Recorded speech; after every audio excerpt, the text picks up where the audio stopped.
everybody. This is Roger Saracen. Welcome to another episode of the Sports Deep Dive Podcast. Today, I'm joined by my co-host, Brian Kaparick. Brian, how are you? I'm wonderful, Rogers. How are you? I'm doing well. You want to get right into it? Let's do it. Today, we're going to talk about the Harlem Globetrotters.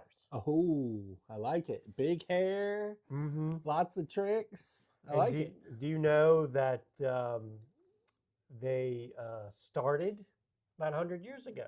Yep. In 1926. Yeah. All right, so let's get on to it. All right, so as you know, the Harlem Globetrotters are a worldwide symbol of athletic showmanship, Yep. The comedy, and goodwill. The story of this iconic team is one rooted not in Harlem, but in the bustling south side of Chicago during the 1920s. Born out of necessity, talent, and entrepreneur spirit, the team would eventually become a global phenomenon, and they began as a Savoy Big Five. All right. So our narrative begins in the 1926-27 basketball season. Dick Babyface Hudson, Okay. a former professional football player and a popular African-American nightclub promoter, managed an all-black basketball team known as the Giles Park American Legion 5. Okay. Recognizing a significant opportunity, Hudson brokered a deal with I.J. Fagan, the owner of the Associated Ballrooms Incorporated, who was building a massive new dance hall in Chicago called the Savoy. Oh. The arrangement was mutually beneficial. Hudson renamed his squad the Savoy Big Five, giving the new ballroom instant visibility and local buzz from Black Chicago's favorite players. Okay. In return, the team gained a new home court upon the magnificent Chicago Savoy Ballroom completion on Thanksgiving Eve, 1927. So he put basketball court down in his ballroom. Yes. So I don't know if you're familiar with some of the college Thanksgiving tournaments. Are at the Savoy? No, not at the Savoy, but they are at like hotel ballrooms. Okay. Like there was one in West Virginia, which I forgot the name of. And isn't the Atlantis, the one that's called the Atlantis, isn't that in a I think that's in a ballroom. Yeah, because there's a hotel called the Atlantis. Yeah, I think that's. Yeah. So it's not. So this might have started it. Right. I don't know. Right. But. So. Thanksgiving Eve, 1927, the team nicknamed the Savoys officially began playing there on January 3rd, 1928. All right. So during their inaugural season, the Savoys proved their competitive mettle, defeating formative college and professional opponents. However, a loss against the Chicago Bruins of the established National Basketball League, NBL, highlighted the need for improvement. Okay. Unfortunately, before a better team could be assembled, the original Savoy Big Five roster fractured due to an internal financial squabble. Oh, they weren't getting paid. Well, that is correct. Nearly the entire lineup, including manager Dick Hudson, deserted the Savoy and formed a new squad they boldly named the Harlem Globetrotters. All right. You got it? Got it. So we now have our team. So like we're a year into this idea, right? And we've already broken up. And then this new team. They formed in Chicago and they were known as Savoy, and then they got the deal, and Savoy Big Five, and then they got that ballroom court, and But yeah, things weren't working very well financially. Right. So that's when they became the Harlem Globetrotters. Okay. So, I mean, technically, you could say that the Globetrotters aren't going to be celebrating their 100 year until 2028 or 2029. But, you know, But they Savoy, started as the Savoy yeah, and that's in Five. their roots and Yeah. stuff. Yeah. Now, Harlem Globetrotters, but they're in Chicago, right? Right. And you're probably thinking, well, that's just stupid. Well, actually, it was a masterstroke of marketing. Oh, do tell. It was chosen to suggest that the team was well traveled and hailed from New York City's cultural capital, Harlem, Okay. a city known for being the center of African American culture at the time. Yeah. This gave the team instant geographical recognition and a sense of sophistication, even though they were still based in Chicago. You like that? Who knows, right? They just call themselves that and move on. Well, Hudson hired a young Chicago sports promoter named Abe Saperstein as a team's booking agent.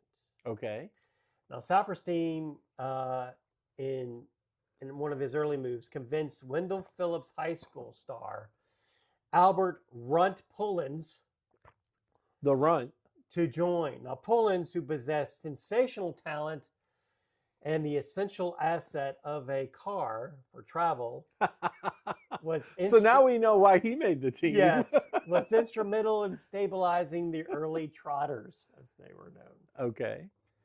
Now, Saperstein would eventually purchase the team, and though his brilliant marketing and tireless promotion transferred them into a global brand. So Saperstein's the one that like took them big time as far as the branding and all that stuff. Yes. Now, all right. So we've got the history of the Globetrotters, and Right. we've got the Savoy Big Five, some of those players, and actually the founder, Mm-hmm. Mr. Hudson, went off and formed the Globetrotters. Right. But the Savoy Big Five continued to compete. So they managed to, even though they lost a lot of players and their coach, basically, they were able to get other players.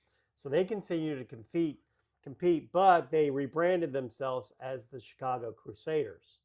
Oh. So, they would compete, but, they didn't have the marketing of being known as the Harlem Globetrotters. Right. So under Saperstein's direction, the Trotters maintained their competitive edge while integrating. Say it. Oh, now you got me all messed up. Now I can't integrating. Yes. Dazzling trick shots, spectacular ball handling, and comedy into their games. This was the foundation of the unique brand of basketball. Their signature tune, Sweet Georgia Brown, became synonymous with their on-court antics. Yeah. And I can't play that for you, Brian, because of copyright. Right. Despite their focus on entertainment, their competitive success remained undeniable. In a crucial period of sports history, the Globetrotters proved the immense talent of black athletes by famously defeating two separate NBA champions, once in 1948 and again in 1949. Mm-hmm.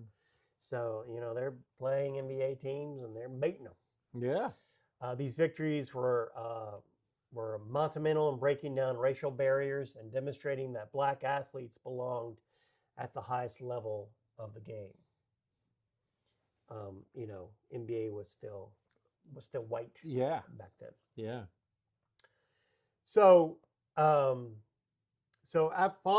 the 1949 season, the Globetrotters were transitioning from competitive pioneers to undisputed entertainment juggernauts and cultural ambassadors.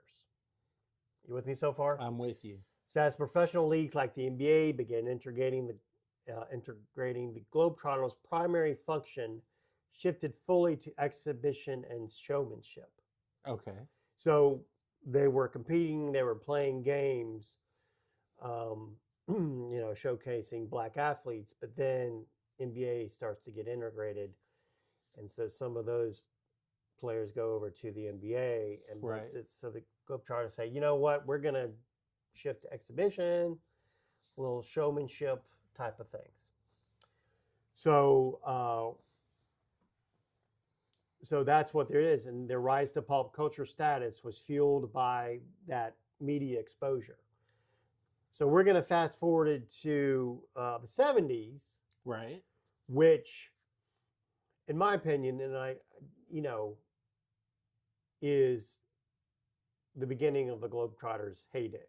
I agree. So throughout the 70s, the team starred in their own successful animated television series. Loved it. Watched it. Okay. Yep.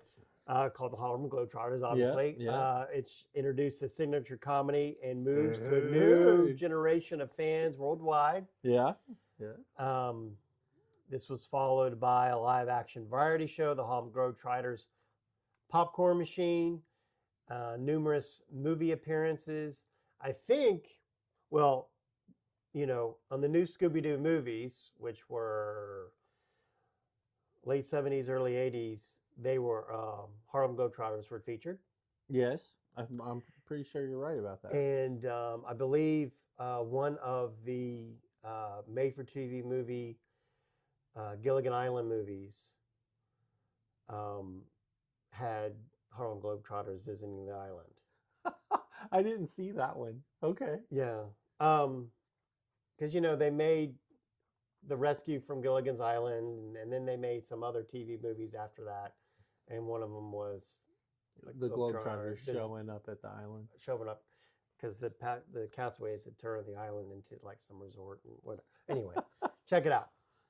Crucially, the team leveraged its fame to become global ambassadors of goodwill. They have played over 26,000 exhibition games in 124 countries. Wow. They're using basketball not just for entertainment, but as a tool for internal diplomacy and cultural exchange. All right. I got to go. You got to go see them? Yeah. Saw them live. Well, how long ago was that? Oh, I mean, like, what? I think I was 7, maybe 8 years old. So that would have been... Did you see him in Michigan or? Yeah. Okay. Yeah. At the Auburn Hills? Yep.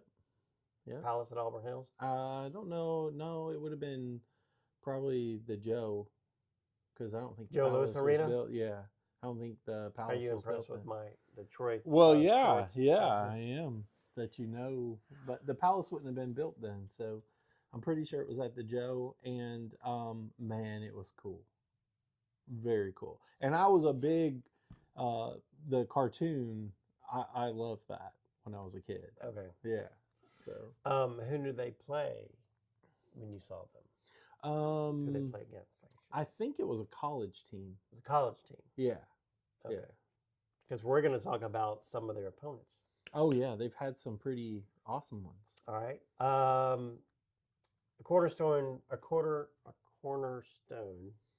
of their act is their enduring rivalry with the Washington Generals. Yes. The Generals were actually created in 1952 by Louis Red Klotz, a former player who was a friend of Globetrotters owner Abe Saperstein. Saperstein invited Klotz to assemble a consistent opponent team to tour with the Globetrotters, which made the logistics of the show much easier. But when you saw them, I'm pretty sure they were playing. They were playing a college team. A college team. It could have been the Generals, but right. I don't think it was. So 1952 is when they were created. They named the team the Washington Generals as a nod to the recently elected U.S. President General Dwight D. Eisenhower. Ooh, old Dwight D. For nearly 60 years, the Generals were the Harlem Globetrotters' opponent. Playing a vital role as the stooges for the act and allowing the Globetrotters to perform their famous tricks and comedy. To give the illusion of variety, the Generals played under several different names over the years, including the New York Nationals and the New Jersey Reds. Hmm. You know, so that would have been, because they were Harlem Globetrotters, New York Nationals, Right, and New right. Jersey makes sense. Um, It could have been them that they played. That was 43 years ago. If I was 7, so okay. memory's fading. I'm getting old. Hey, fans, you've just figured out the age of Mr. Brian Koperick. So today, the team continues the legacy of family-friendly entertainment, featuring incredible athleticism, comedy, interaction. They have cemented their place as a worldwide cultural icon, Mm-hmm. with their history tracing back to the entrepreneurial spirit and competitive drive of the Savoy Big Five on Chicago's South Side. Pretty cool. I don't think I ever knew that they were from Chicago. Yeah. Yeah. Well, that's why we do this podcast. Exactly, Brian, and that's so why I you brought can- it up. Yeah, Is so that you I don't can- think I ever knew that. And I was a pretty decent Globetrotters fan, Yeah. you know. Only got to see him the one time, but that was it was really cool. Yeah.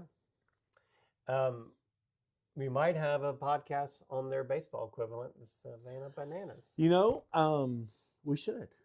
We might. We should. That's a really interesting deal. Yeah. And the guy that started that is a very interesting guy. All right. Well, maybe it sounds like you could do that podcast. Well, no, this is your podcast. I'm just the co-host and stooge for your antics. That's right. All right. Well, before we move on, I just want to remind everybody that I'm available on Blue Sky under 318 North. My co-host Brian Koperick has a YouTube channel called Random Things with BK, That's right. where he is a DIY coach and tells you how to fix your machine, your automobile, or how to make repairs around the house with various tools. Yep. Right? Did I get that right? Tool tips, that type of stuff, tips and tricks.